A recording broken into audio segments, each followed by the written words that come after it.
Let's go next to our caller from the 708 area code. Who's calling today from 708? Hi, is that me? Yes, it is. Hi, this is Max from Chicago. Hey, Max, what's up? Not too much. I actually wanted to get your thoughts on something. Over Christmas, unfortunately, the topic of politics did come up in my family, and most of them are Democrat. However, I noticed a lot of them repeating the centrist talking points, things like Bernie wants to go too far, or, Warren and Bernie's plans would never work.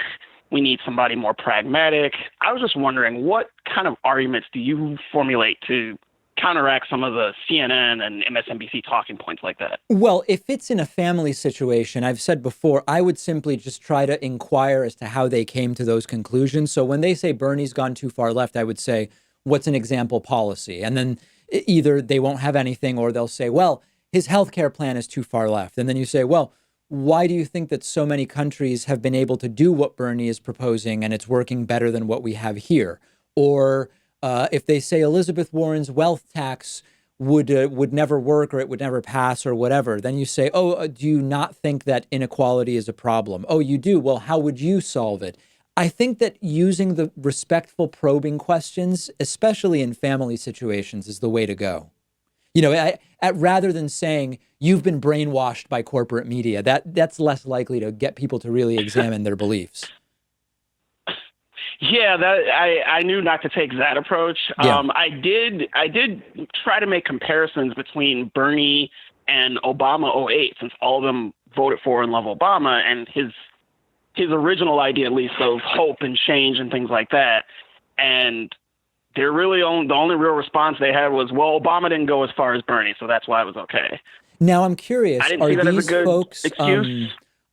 It's not a good excuse, no, but what I'm curious about is, because I get a lot of emails from people who say, David, when I see Joe Biden polling 30%, where are these supporters of Joe Biden? Because I'm on Reddit and everybody loves Bernie or Warren or Yang or Tulsi or whatever. I'm on Twitter and nobody's talking about Joe Biden. Where are these Biden supporters?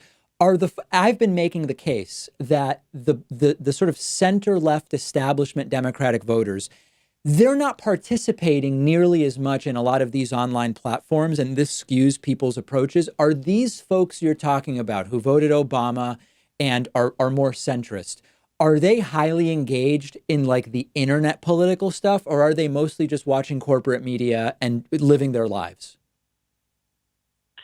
I mean, I would assume it's probably more of the latter than the former. I know that, some of them are a little bit more engaged online, mainly Facebook.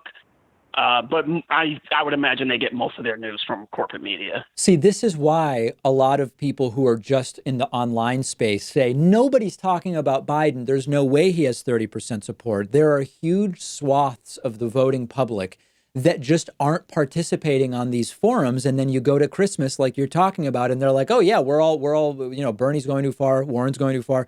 This is why I do believe the polls that Joe Biden is in the lead. I don't think it's an irreversible lead. Bernie's been gaining on him over the last couple of weeks. But this is what I think it's important for us to understand and not pretend like, oh, Biden's just going to get crushed. He doesn't really have the support. I think he does have it, and it's from people like the ones you're describing. Yeah, well, let's hope for the best. Thanks for that, David. I'm going to try to gift them some memberships to your show. Absolutely, Max. Thank you. I appreciate it. Take care. Okay, let's take a quick break. If you're holding, don't hang up, because we're going right back to the phones right after this.